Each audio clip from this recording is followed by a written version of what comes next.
I'm Nicole Rajan Brown. I'm a proud midwife and I'm proud to be supporting the Maternity and Midwifery Forum, who have helped me to grow, and for creating wonderful professional digital and online resources for midwives across the globe. The Maternity and Midwifery Forum ran their programmes free and online all through COVID.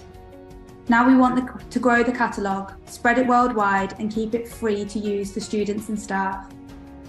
To do this, we have launched a fundraising appeal to help keep all of the 8 wonderful maternity and midwifery festivals free.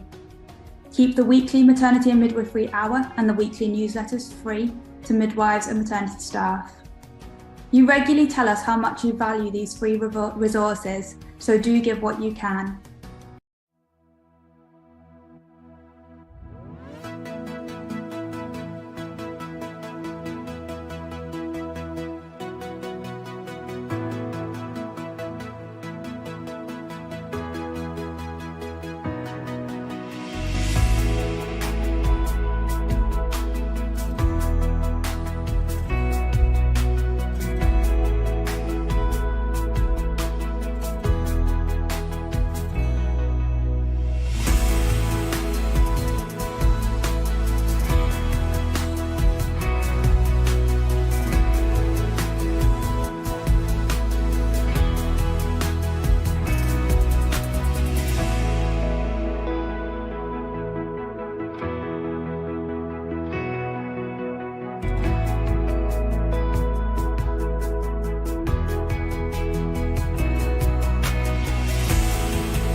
Welcome to Matflix, video streaming from maternity experts. My name is Dr. Jenny Hall. I am the box sets curator at Matflix, a fellow of the Royal College of Midwives and a former editor of The Practicing Midwife. At Matflix, we bring together videos of talks from top maternity experts into box sets to support your continued professional development, study and revalidation. It is a perfect study accompaniment for midwives, maternity professionals, midwifery students and anyone thinking about a career in the maternity services. My job is bringing together the latest thinking area by area so you do not have to. Not only do you get the video of brilliant talks and relevant content in thematic box sets, you also get access to the audio version so you can listen on the commute or while you walk the dog. Plus links to the latest research in the relevant field, government policy documents, the presenter's PowerPoint and more besides. Sign up to Matflix now for the best video streaming from maternity experts.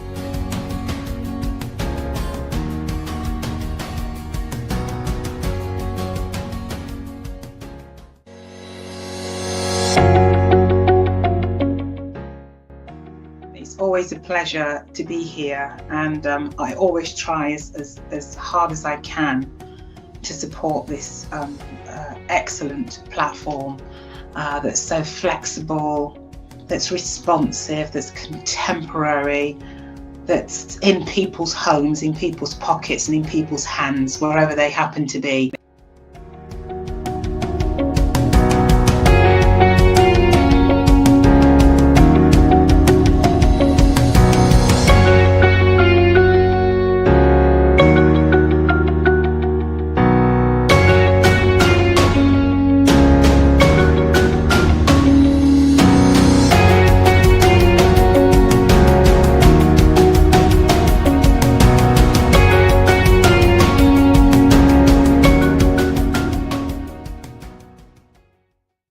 I'm Nicole Rajan Brown. I'm a proud midwife and I'm proud to be supporting the Maternity and Midwifery Forum, who have helped me to grow, and for creating wonderful professional digital and online resources for midwives across the globe. The Maternity and Midwifery Forum ran their programmes free and online all through COVID.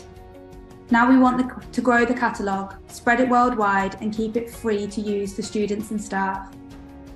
To do this, we have launched a fundraising appeal to help keep all of the 8 wonderful maternity and midwifery festivals free.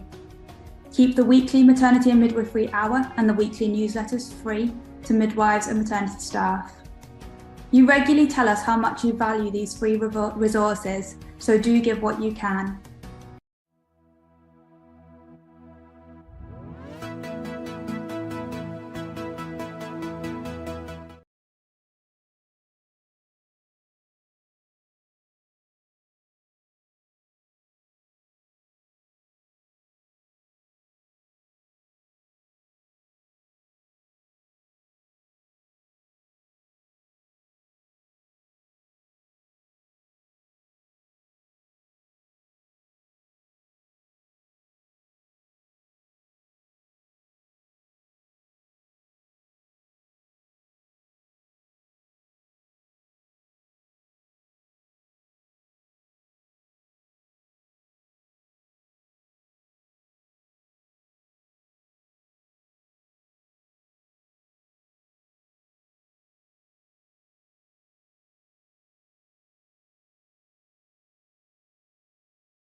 And welcome everyone to this week's Maternity and Midwifery Hour.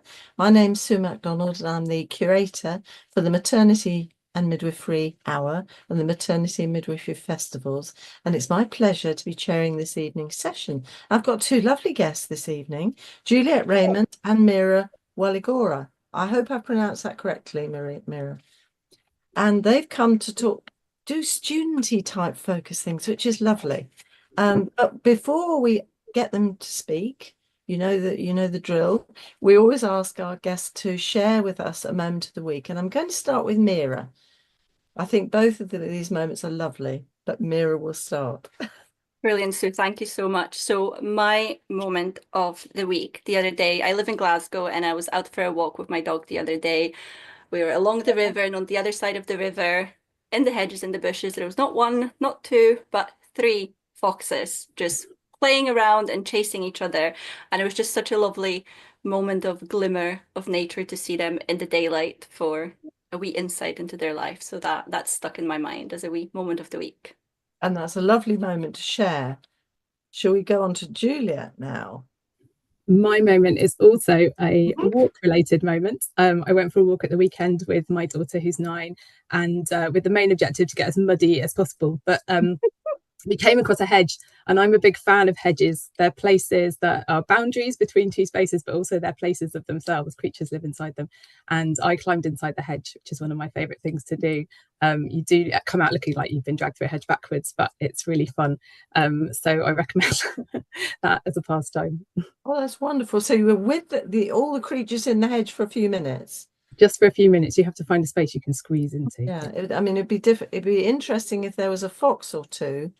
If it was the same hedge, surprise, it just conjures this wonderful nature picture for me, both of you. But it's interesting, you're both doing walking, which is, I'll have to commend this to our listeners. Very healthy, very good for breathing and mindfulness. So thank you so much for sharing your moment. Now we'll go a little bit on to our normal features plus the news, and then we will return to Juliet and Mira in due course.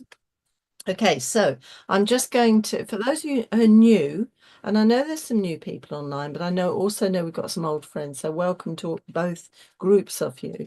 And to those of you who are new, you may be interested, and even if you're not, I'm going to tell you, in where the Maternity and Midwifery Hour came from. And we were born right at the beginning of the COVID pandemic in March 2020, and we were born because before that we did things like conferences, study days and events, and then from that time practitioners, midwives, student midwives weren't permitted to go to things like study days or conferences or festivals.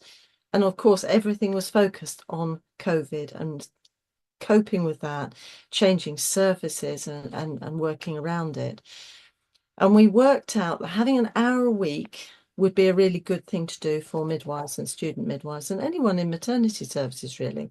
And obviously, when we started, we did a lot more on COVID-19. We did a lot about how services were changing and what midwives were doing to carry on providing care to women and babies, and also what educationists were doing to ensure the student midwives were protected but also got their experience so they at least could qualify as midwives.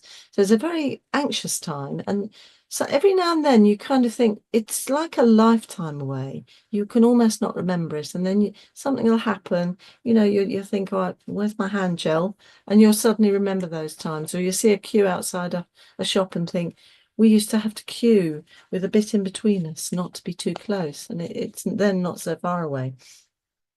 So what we also did, and what we all do now, is everything is recorded. So everything on Maternity and Midwifery Hour is accessible through the Matflix site. They look after everything for us, and you can subscribe. It's not too expensive, but you can also get things via the YouTube. So some of our things are there too.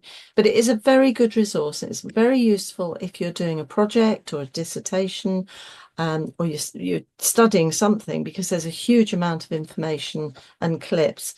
And I mean, it's like I know today, listening to somebody talk about their research or practice development, the person that's doing it, it comes alive, it means something, and you kind of think, oh, we could try that here, and that makes you think a little bit different. So it's a really interesting way of learning. So that's great. So do enjoy this evening, and you're allowed to share. You're allowed to share. So if you enjoy it, I'm sure you will. Maybe share the link when you get it through with your colleagues. Maybe over, if you actually have a quiet minute in the clinical area, have a chat and share that. We love that, to you all to do that. So that's great. So, and again, I'm going to, and I always at this point say a big thank you to the midwives and student midwives and the maternity care support workers working so hard in the clinical area at the moment, because it's winter, there's more bugs about, people are getting them, and therefore who doesn't get the bugs is having to do a little bit more extra work. And we do it, but it's very tiring. So good on you, and thank you for what you're doing. Okay, I'm moving a little bit onto the news, because I haven't got a huge amount of news, because we were very, very busy yesterday, because we were at the London Maternity and Midwifery Festival, and it was a fab day. We had some fantastic things going on. We had some Jill Walton, Chief Exec from the Royal College of Midwives, spoke, as did Nina Casadea, Chief Midwife for London, and Nikki Wilson, talking about trauma-informed care, and that, which was really interesting also. Jenny Wyland was talking about bullying, especially in the context of students, so that was very relevant. And then Nikki Clark was talking about student retention and support. We also had, and I ought to say, there's links in our resources, which Paul will be putting in online on Facebook, that you can access some of these things. And I've included things like the 3-year maternity and neonatal strategy, which is still, I think it's 2 years in now. I've included the RCM strategy that's just fresh off the print. And also a really interesting tool that some of you will know about, but it's about a questionnaire for trauma assessment tool, and it has a questionnaire for midwives. It also has one for women, and it's a very useful tool to think about how we focus on women, maybe when we're booking them and looking at their previous experience, or if we're doing postnatal care, to see how their experience was. It's very interesting. So that's in the resources there available to you. I'm also going to say huge congratulations to the Trailblazers, who got their bottle of champagne and a little certificate yesterday, which was very nice. And one was towards the Middlesex University education team for what they're doing. And one went to Olakemi Akinmeji, who's a multi-ethnic empowerment lead midwife at Barking Havering, for the work she's done. And also Nikki Clark, lead midwife for education at Hull and chair of the lead midwives for education strategic group. So they're all very trailblazery, and it was lovely to see them, and they were all very overwhelmed for getting their awards, but that was really lovely. So I've got the city trade. I'm just checking I'm not missing anything. And also, actually, the other thing that was mentioned was the Safe Learning Charter, which is focused on student learning needs and safety for them in terms of how they can learn the best. And that was actually, when it was mentioned, some people didn't seem to know about it, and it made me think maybe we need to hear about that again. So we're going to try and circulate that to people in the next few days. We had it presented in Bath on a lovely sunny day in Bath last year, so that'll come through to everybody. So I'm chasing through, but this week we're just going to move on to students, and also about the midwives and the clinical environment, which is obviously where the students are being placed, and it's a really important place for students, and it can have a huge impact on how students feel. And anyone looking at any of the support group discussions will see some students have great experience and some students don't have such good experience, and sometimes it's a very up and down. And those of you who've been student midwives, and that's actually all of us as midwives, will know it's not plain sailing. It's really hard work. You're having to balance study and working, and being short of money and being stressed and learning a whole new language. And you kind of forget that sometimes. It's a whole new language. So we need to look at this, and it's midwife students. And when this project, which our two colleagues are going to be sharing with us, it's called the Positive Midwifery Project. And this project is exploring ways to support students through practice learning and through into preceptorship. So I'm really delighted. I'm going to actually introduce both Juliet and Mira together, because they kind of do a double act, and they're going to slip from one to the other, which is lovely. So I'm delighted to introduce Juliet Raymond. She's a sociologist and researcher in the UK maternity services. She's currently seconded from her role as strategy manager at the NMC to the Point of Care Foundation as a humanising care fellow project.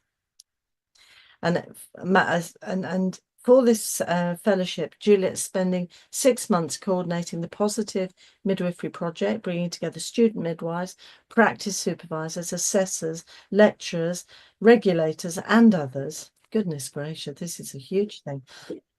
To talk about how we can all support students to keep their midwifery spark alive in practice learning. You can see when I heard about it, I thought, this sounds wonderful.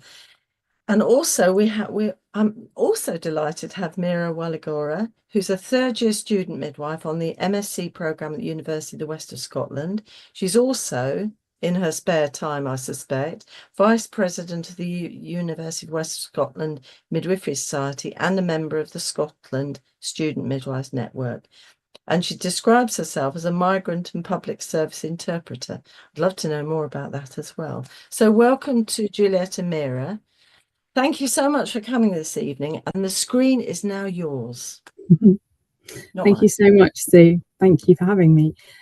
So as Sue said, I'm a qualitative researcher and a sociologist by background, and I've done a lot of work for a number of years with universities doing research on organisational culture and maternity services, work around how people work together to provide safe and high quality care, how services are organised, and also a lot about how women make choices about what they'd like for their pregnancies, their labours and their births.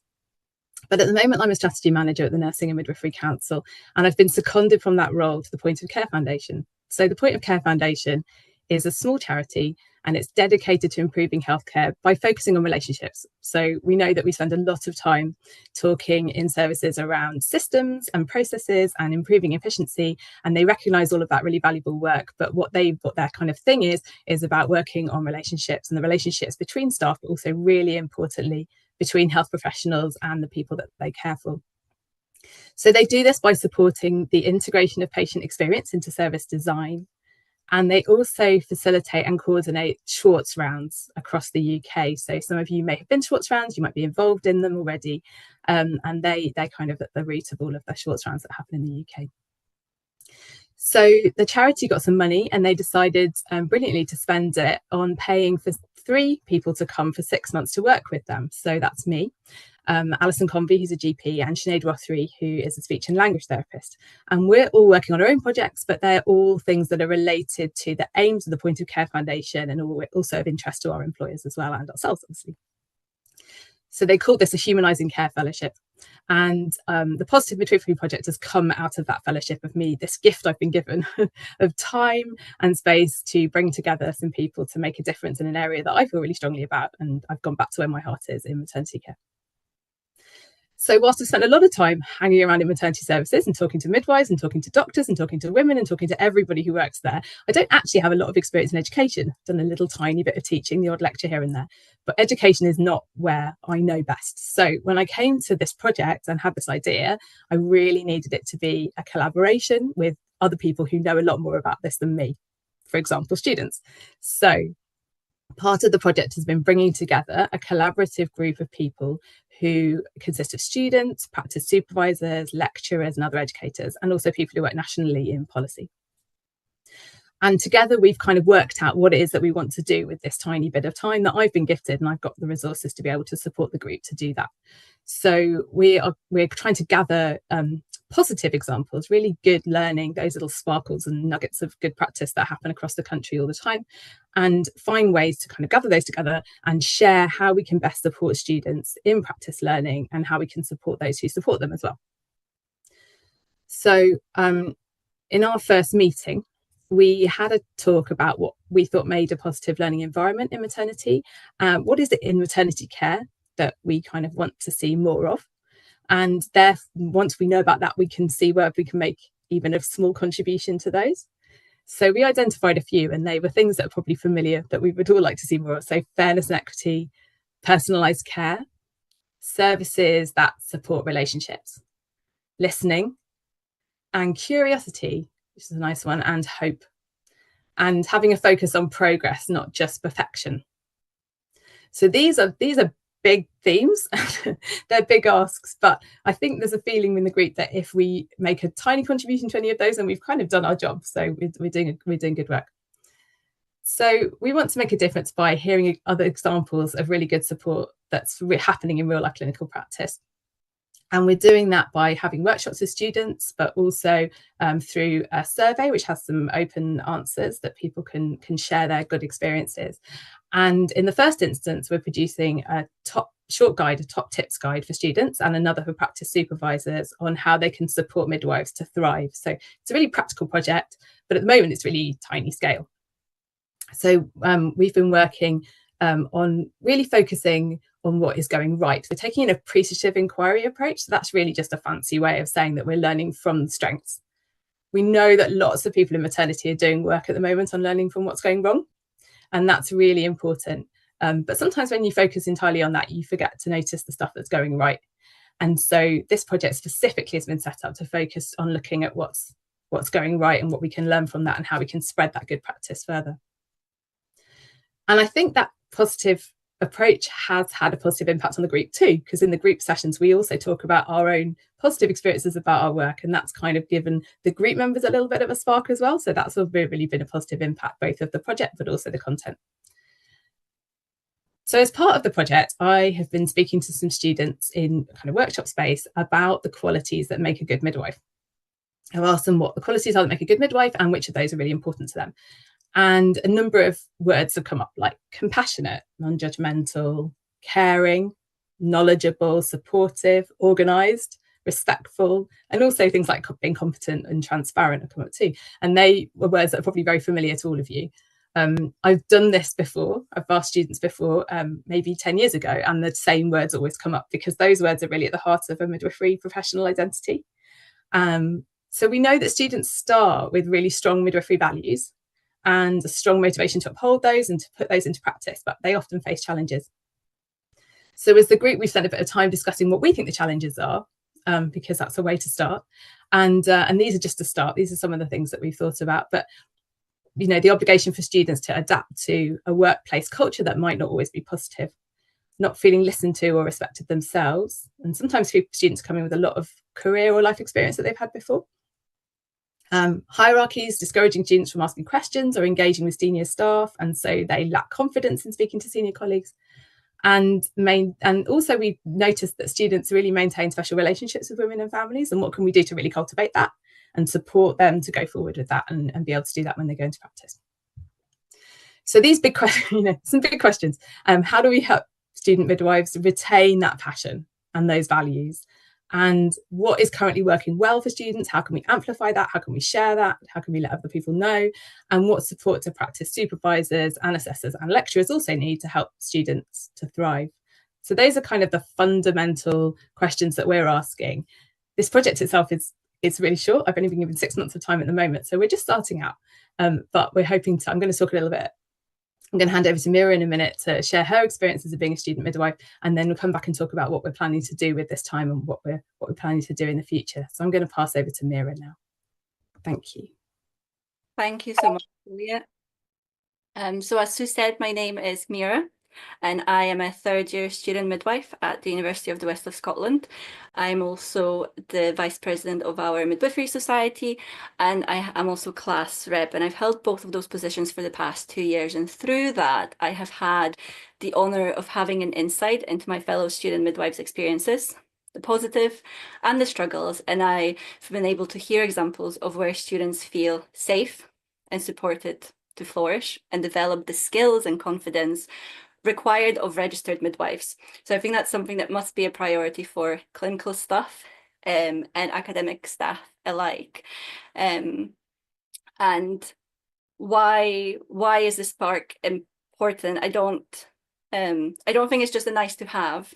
It's a necessity. As you said, Sue, the midwifery degree is a hard degree. It is physically, mentally, emotionally, and financially exhausting. And I think the spark plays a really big role in supporting students. A newly qualified midwife friend of mine told me the other day that she had a day where she felt wiped out, and the day felt like it wiped her out and filled her cup in equal measures. And I think that's the power of the spark, is that it can fill your cup when it feels like everything around you is emptying it. So you kind of end up on a net positive. So when I heard about this project from one of my fellow student midwives, I wanted to get on it, and I'm so grateful to be part of it. So what is the spark? It's a really individual experience and feeling, and I'm looking forward to the results of the survey. For me personally, it's about enthusiasm. It's about enthusiasm and reciprocity. It's that smile, someone smiling back at you when you smile at them. It's someone saying, yes, that's a great idea, let's do it. The enthusiasm and the reciprocity gives me encouragement and makes me feel supported. And I think those are, again, these important ingredients to create conditions to flourish. So how do we nurture it? It's important to remember that students aren't just student midwives. They play so many different roles. They have a home life within which they might play many different roles. And even as student midwives, we are on theory, we are on placements, and those require really different skills from us. So on theory, for me personally, what keeps the spark alive is the community. It's spending time with other students. It's sharing stories and laughing till we cry about things. It's the hugs, nothing quite like a student midwife or midwife hug to get the oxytocin flowing. And on placement, it's different. The community that we have on placement is different because we don't see each other as students all the time. So the community on placement is the women, of course, the women and the birthing people that we look after and the families that we care for, and seeing the impact of the care that we provide. I know that that ignites every single one of our sparks. It's also about the midwives that we're practicing with and the midwives that we work with. And the practice supervisors and practice assessors play such a key role in the experience that students have, and the quality of the relationships between the students and the practice supervisors and assessors can really make or break a student's experience. And these relationships are not necessarily based on being friends or liking each other personally. I think it's important to nurture them as professional relationships. And both parties play a big role in that. And the part that practice supervisors play in it, I think, is about creating safety, is about creating a safe psychological space for students to make mistakes and to ask questions without being written off as incapable or incompetent. I had a beautiful experience at the start of this academic year on my first labour work placement as a third-year student midwife, where both of the midwives I worked with, my practice supervisor and my practice assessor, did just that, created a safe psychological space for me to ask questions, to question practice. And through the conversations that we had and really the debriefs that we had, I was able to learn so much, and it really improved my practice and my knowledge. And it was great. One moment that stuck in my mind in particular was when my practice assessor asked me to go and look after the woman in a room, and she kind of, asked me to go in there myself. And I must have looked at her with a really blank expression on my face. And she just looked at me and said, "On you go, I trust you." And in that moment, it was this magical spark that, ignited. And I thought, oh, okay, well, I trust you and you trust me, so I trust me. So off I go. And off I went. And so I think the trusting students, creating these professional relationships of trust are really, during placement, what supports the spark. As students, we have a very important lesson to learn, and that's to differentiate between what is us and what is me and what is the system. And a great research that I found for this has been Kate Greenstock's book, Flourish. I remember picking it up during my second year labour ward placement. It was a 10-week long placement, and everybody says that second year is the hardest, and it was tough. It was a tough time. And I remember opening this book and reading about moral injury and compassion fatigue and trauma exposure and all these words that I hadn't necessarily heard before, but it all gave me such a sense of validation to the experiences that I was having and going through. The words that Kate wrote, validated my feelings and my experiences and helped me understand that it wasn't me, that there was nothing wrong with me struggling at this point in time, that I was existing within a really tricky and complex system. So keeping the spark alive is about the enthusiasm, is about the reciprocity, is about the relationship with other students, other midwives, the women that we care for, but it's also about having these tools at our disposal, which help us nurture ourselves and each other. So really, it's a collaborative process between the students and the midwives, the staff, and everybody else in this mad maternity midwifery world. So I am really looking forward to the results of the survey, to hearing the responses and seeing what students and midwives across the country feel ignites and keeps their spark alive, and to see what the common themes are. And hopefully through that understanding, we will have more tools to support each other. And on that note, I'll pass back to Juliet to talk a little bit more about that. Thanks so much, Mira. I love hearing Mira talk about her experiences. It's so powerful, as it is hearing anyone's first-hand experiences of their work. And I think, she came up with so many great phrases like the enthusiasm and reciprocity and nurturing and community and that respect. I think that was such an powerful moment of that respect and that shared professional relationships based on trust. So like Mira mentioned, we're collecting some experiences from the group, but also really importantly from a lot of people across the country at the moment. Through this survey, we've had an amazing response, particularly from students. But I'm really hoping that we're going to hear from more practice supervisors and assessors. We do have some, but they're not as many as the students. The students are all over it. And it's fantastic to hear their experiences, but I'm really keen to hear what we can do better to support those who are supporting the students as well. So what next? At the end of March, I'm going back to my day job, and there's still so much to do. So the Positive Midwifery Project Collaborator Group are going to be launching a new community of interest around practice learning. And I'm really hoping that will collectively, that group will take this work forward, with me taking a bit more of a backseat. We're holding a launch event and we're making plans then for what we can see, what we want to see change in the future and what we can do to make that happen. So that's kind of the next step, and I'm really hoping that this project together carries some momentum forward and that other people can kind of step up and take hold of it and move it in the direction that they want it to be. Before I go, I'd really like to share this response we've received from a practice supervisor, because I think it encompasses why doing this work is important, both for students but also for those who support them. So we asked, what do you love most about working with students? And this is what they said.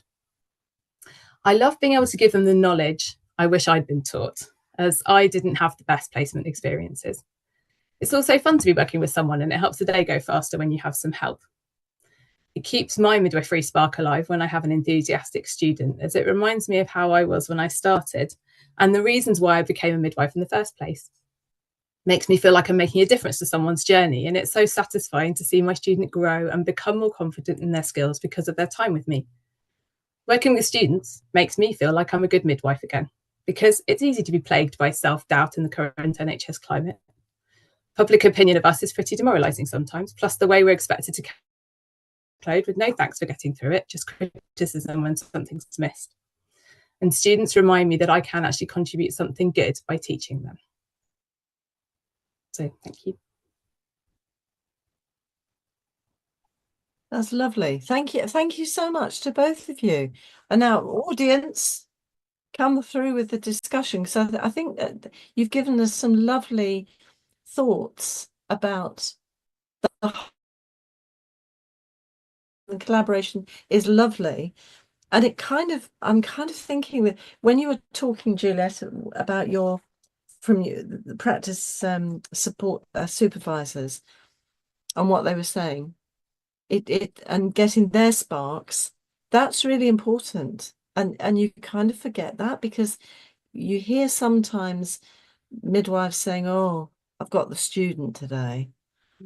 And when I hear that, I hate it, but it kind of feels as though it's just another task, whereas you've just shared that, and that makes me feel, well, that's what we should be thinking. And there might be a day when you think, oh, I'm just not in the mood for teaching.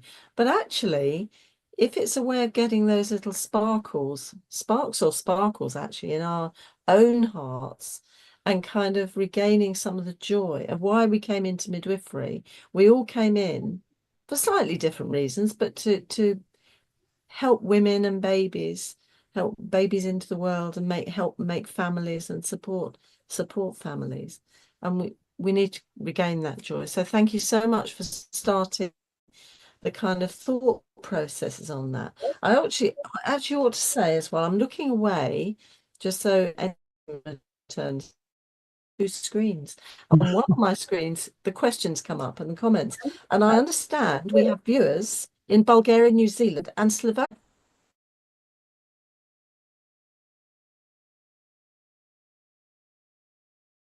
Have students learning midwifery or nurse midwifery all over the globe, and the issues are the same.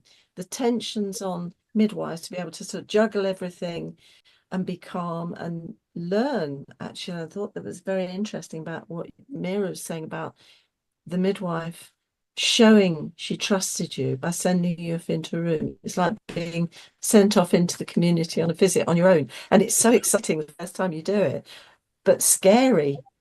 Big scary. I didn't hear you saying you were scared though, Mira. I'm amazed and impressed. And even a little bit scared. I think it's the midwife's trust in me. Wow. She didn't wobble, so I'm not going to wobble. Yeah. Fabulous. That's what it's all about. That's lovely. That really was nice. And I love this community of interest. So the community of interest, where will that be based, Juliet? I mean, it's virtual, really. We're having a first meeting face to face, because I just thought we so rarely get face to face these days that it would be nice to try and make that happen. So we're meeting face to face for the first time, but following that, it will be virtual, and I think that's the way to make it accessible to as many people as possible. Okay, that's good. So you'll notice on your resources you've got a Padlet, and that might be new for some people. Yes, that's right. So to unleash what this Padlet can do. Yeah, sure. So some of you might be familiar with using Padlet for teaching. I think it's often used for teaching, but I realise it actually makes a great way of putting out little articles about a project as you're going along. There are a few principles, I suppose, that I found I wanted from this project at the start, and then I've gradually kind of as the collaborative group have got involved, then they hopefully will have more and more influence over this. But I wanted it to be collaborative, and I wanted it to be transparent, and part of that was being able to share work in progress as it goes along. So I'm not just waiting until the end where everything's finished and kind of sewn up and publishing it then. So Padlet was a really nice way to publish little articles about what we've been up to, what we've discussed in the meetings, some questions that have arisen, and I'll be putting out some initial headline findings that we've discovered from people's experiences around the country on there. So you can go there I think, Sue, you're going to share the link around.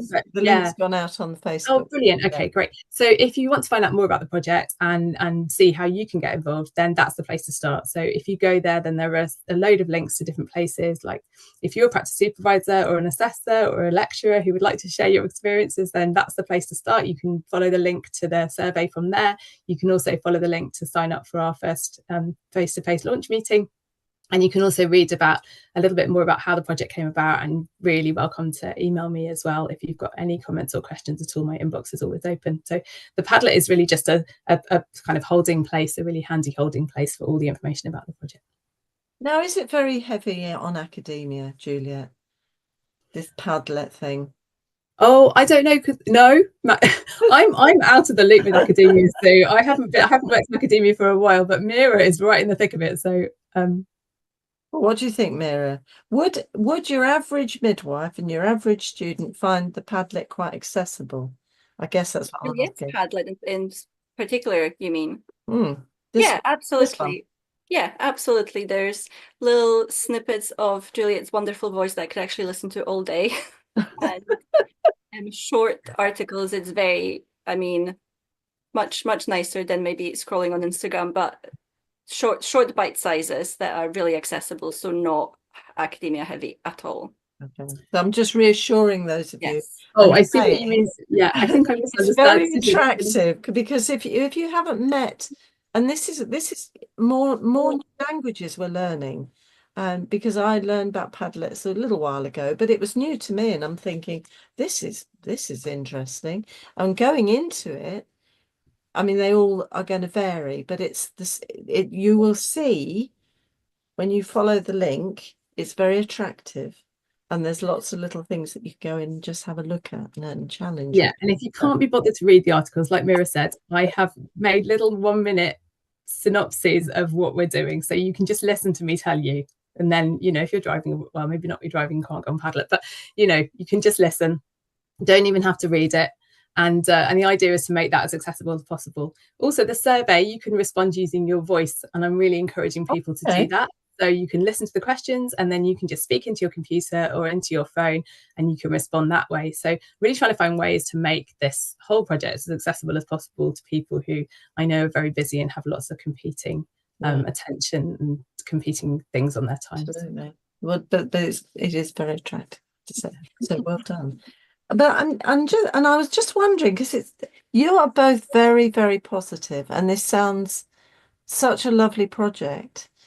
But have you had anything negative back from students? Because I mean, we've talked about students going up and down, and it is one of the I think it's one of the hardest courses to do, because you're not just learning. You're not just learning academic stuff, you're learning your hand stuff, and you're also having to juggle everything else. And of course, the majority of our student midwives are women who are also juggling everything else as well. Though there are some men, and apologies to any men who might be offended. I know there are a small number. But, yes. So the questions we've asked have been focusing on gathering positive experiences. So you ask the right questions, you get the positive answers, right? But we have got an extra question that asks whether there's anything else that people want to tell us. And yes, people obviously have spoken a lot about how difficult the course is, about the demands of it in so many different ways.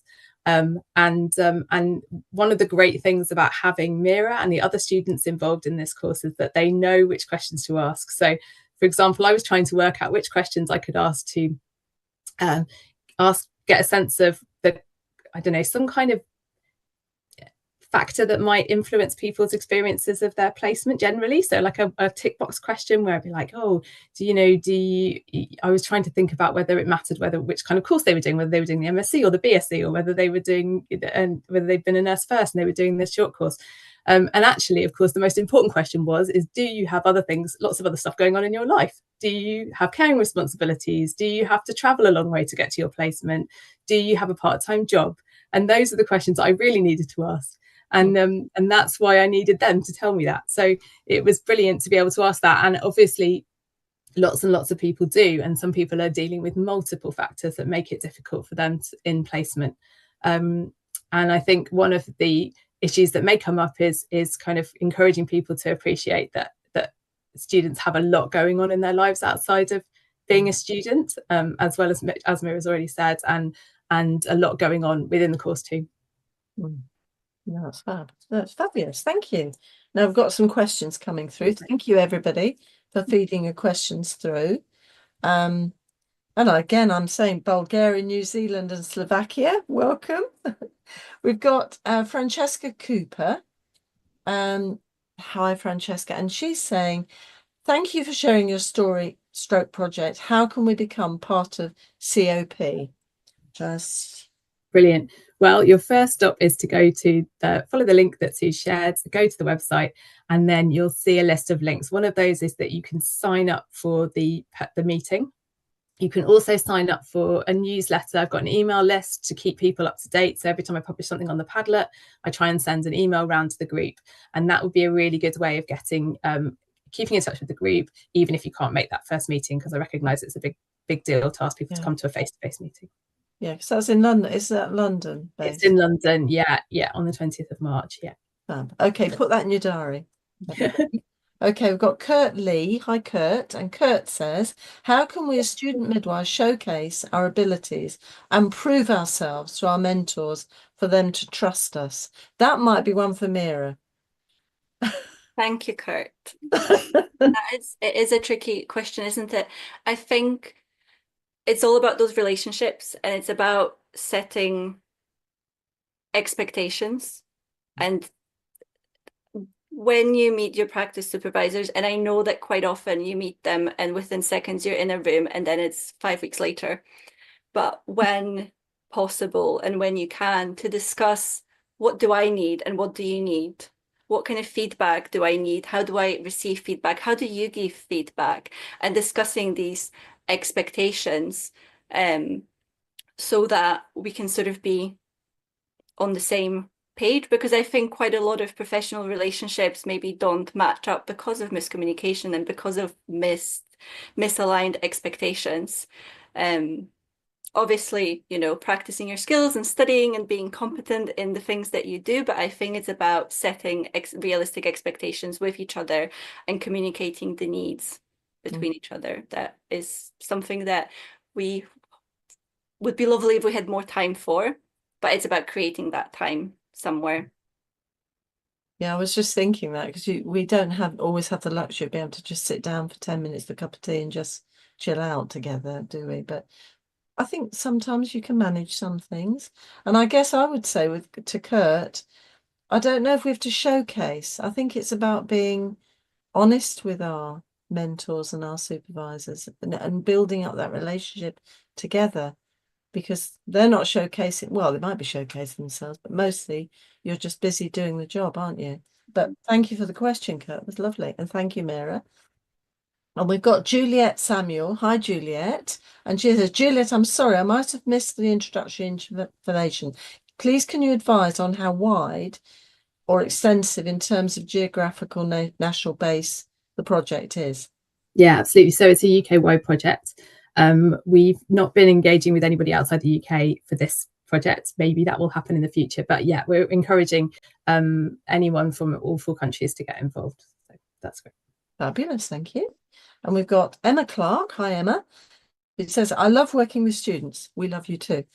I agree with the comments you've given. They're our future. We have supervisors that are still trying to consolidate their own learning. So is it fair to ask them to teach a student at the same time? And as a student, does it make a difference? That's a really good question, Emma. So you're thinking about people who maybe shortly after preceptorships gaining their own confidence. I suggested it takes about 5 years to truly feel confident and competent as a midwife, and that's quite a long time, and a long time not to have a student in a way. But I don't know, Juliet, what would your response to Emma be on that one? Yeah, I mean, I think this is a really good example of where I don't know. That's going to be honest about that. I don't know. I've spoken to some newly qualified midwives who've been asked to have students, and I think it's really difficult. I think I'd agree that when you're trying to gain your own confidence, it's very difficult to then share with others. I think what really struck me from that quote that I don't know what level that how experienced that practice supervisor was, but there was that element that was really positive about working with students, that the spark goes both ways, that the students gave something to the supervisors as well as vice versa. So I could imagine that, you know, that relatively inexperienced midwives might really benefit from having the kind of motivation or the spark from working with students. But I can also see that it's an enormous amount of responsibility to be taking on when you're feeling unsure of yourself. I think, Mira, I don't know who you've worked with, whether you've got any insight into whether it makes a difference for a student. Yeah, I think it's another great question, and very practitioner dependent, isn't it? I've worked with some newly qualified midwives, and it's been wonderful because they remember so freshly and so clearly being in your shoes and being where you are. And also, quite often, because they are still consolidating their learning, they will go through minute detail of why they're doing something, how they're doing it, which sometimes when you ask a midwife of maybe 5 or 10 years experience, well, why are you doing it this way? They kind of have to stop and think a little bit about it and come back to you on another occasion. So I would say it's very, you know, practitioner dependent. Obviously, both parties need to feel safe in their capacity and capabilities, but there's benefits to working with newly qualified midwives, definitely. And how do you go about giving feedback, Mira, to your practice supervisor, or do you just, because I know I'm asking, thinking some students may feel, well, who am I to say how lovely you are as a supervisor, or how helpful you are, or could you have done it differently? I don't know. Personally, I do love giving feedback and I love asking questions. So I think I try to just ask questions. And I do think it's so, in terms of giving feedback, it's a passion of mine really to let people know when they've made a difference to me, and to say, oh, I really enjoyed the way you spoke to that person. I mean, I've said it to doctors when I've been in a room and they've, you know, had a conversation with a woman that I found was really empathetic and compassionate, and I have gone out and said to them, just to say, that was beautiful to witness as a student. That gave me a lot of food for thought. So I don't think the hierarchy of student midwife really is important when you're giving feedback. Obviously there needs to be respect, but as you said yourself, a lot of us student midwives come to the profession with a wealth of other life experiences. So don't be scared to give feedback, and it's quite often about asking questions. How come you did that? At uni we learned about this. Could you explain this to me? So figuring out these phrases of how to say things is really important too. That's fantastic, Mira. That's really good, really good. So students out there, listen and learn. That's a lovely way of putting it. Thank you so much. Now we've got another query from Kathy Carter-Lee. Hi, Kathy, who's asking, where will the appreciative inquiry be published and when? That's one for Juliet. Well, that's a good question. Yeah, so that is interesting, a question, because I'm not seeing this as a research project in a kind of traditional way. So if Kathy means that I might publish it in a journal or kind of academic paper, there are no plans to do that. This is very kind of practical, very clinically based project. So at the moment, we're really focusing on pulling together the key top tips that we learn from students and from other people who support them about what we can do to keep students' spark alive, and to publish those in a kind of really small, easy to access document, like a one pager, or tiny, exactly, like a top tips. But they can whip it out. They can whip it out. Yeah, somebody said maybe something to keep in their pocket, or maybe an audio. You know, we might choose to do it in audio. I've quite enjoyed doing those little tiny snippets on the Padlet, and maybe something like that might be valuable for people to have it by audio. So that's what we're focusing our energy on at the moment. You never know what might happen in the future, and that's partly what the next phase is going to be about. I'm coming to you at the end of the first phase, but the whole next phase is an open book. So if anybody wants to get involved in taking this forward, and also doing something exciting with all of the information that we get from the survey, because we're not going to be able to do everything with all of it by the end of March. So there are opportunities really to take all of that valuable information and to share it in new ways. No, it sounds fantastic, because it sounds much as if it's out in the practice area rather than on a shelf. Yeah. Not that all research stays on shelves, but it's much harder sometimes to even fantastic research get it out there. I think there's a 5-year thing on that too. Okay, thank you for that. Now we have a comment from Joe DeGuston. Hi, Joe. She at Ames, Joe is. This is a really important focus. Thank you for this excellent briefing. Supporting our midwives of the future is so important. Please consider if engaging members of service users panels on university midwifery courses would be helpful. I know that's very close to Joe's heart because she represents. Yeah. Thank you for the question, Jo. Fabulous. Yes, absolutely. And I think this does. I think I have been involved in recruiting student midwives as a sneaky service user in the past, although one with another hat, obviously. But I think this does happen, and I think it is obviously just so important that families and people who've used maternity services are involved in recruiting midwives, because they know what they need in that space. And I think students, a lot of those qualities that we recognise in students, the students that I spoke to, they identified that they learned some of those during the course, but actually a lot of them are things that they felt like they had before, and they were some of the qualities that had got them onto the course in the first place. And so I think having service users there who can spot those in people during assessment days and interviews is really important. I don't know, Mira, if you've got any other experience or thoughts on that. Yeah, no, I completely agree. Our university is interviewing students currently, and I believe that there are some service users and some students on the panel, so there's definitely a space for the breadth of individuals who are impacted and who student midwives will work with. And actually, I love the way, Mary, you were talking about it. I can't remember the words you used, but it really felt as though you were seeing the women as well as the midwives as part of your community, which was lovely. And I can't, it just was the feel of it, which was really, and how it should be, because if we really talk about partnership, that's the nub of it. Yeah. Another spark. Women again.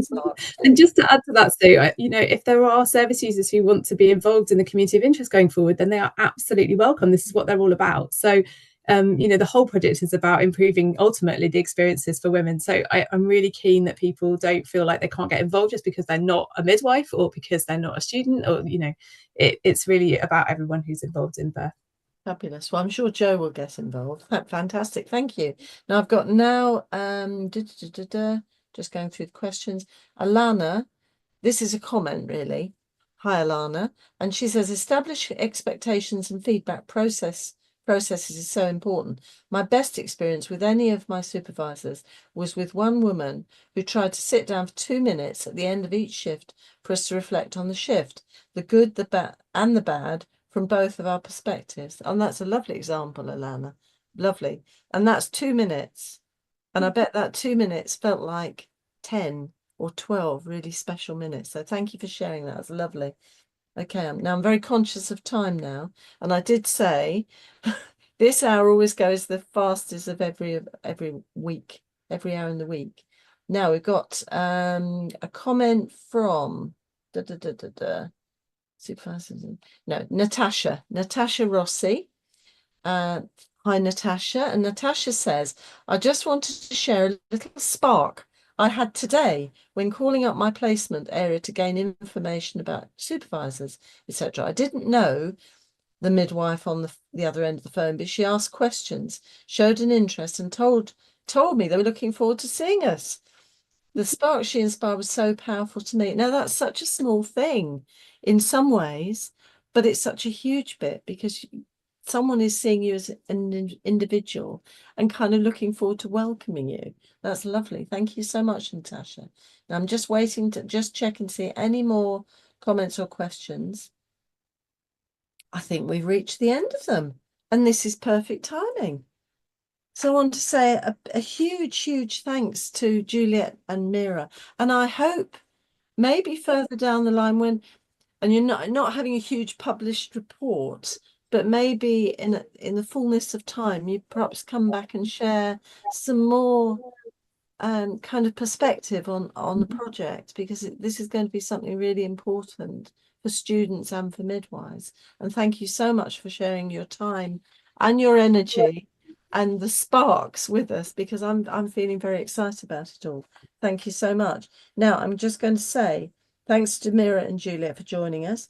Thanks to Angelo, who's in the background making sure everything's beautifully recorded, and you will get access to the recording, I think tomorrow, maybe the next day. Certainly there'll be a podcast available. I can't believe who are the ones that have a podcast at 6 o'clock in the morning on Friday. They're there. And it'll also be coming around in the newsletter. If you haven't subscribed to the newsletter, now's your chance, because it makes sure you don't miss anything. And also, I want to say next week, we're looking at neurodiversity and midwifery, creating supportive learning and care environments. So a little bit more student life as well. We have Emily Edwards and Nicolette Porter with us next week. There's also the Midlands Festival coming up in May, so don't forget to book that. Or if you're in Ireland or All Ireland, there's a festival coming up then. And in the meantime, and we're a little bit early finishing actually, perhaps I should say to Juliet and Mira, are there any other little tips that you'd like to finish with and leave you almost with the last word? I've stunned them. Yeah. I think for maybe to all the other students, not be afraid to ask for what you need. The worst is going to happen, someone's going to say no, but if you've asked for it, if you've asked for a debrief, it might not happen that day or the next day, but most midwives will try. So whatever it is that you need, however your psychological space looks, ask for the conditions to have that, because you do play an active role, a partnership in creating that. So, go out there and be brave. Fabulous. I think Juliet's leaving you with the last word. I think that's perfect. It really needs to have the last. Thank you so much. Now we've got Kurt Lee has come back after his earlier question, and it's just come through to me. So Kurt, you might get the last word almost. And he says, Mira, love you pass on good feedback regardless of hierarchy. Have there been any occasion? Oh no, you can't have a question now. You've had one question, Kurt, but we love that comment anyway. Thank you. And Natasha says, really, really informative and enjoyable. Thank you so much, Juliet, Mira, and Sue, and everyone involved. And then Juliet says, great to have a positive orientation project. Thank you both. And I'm going to echo that. So thank you both. In the meantime, we'll see you next week, and take care of yourselves.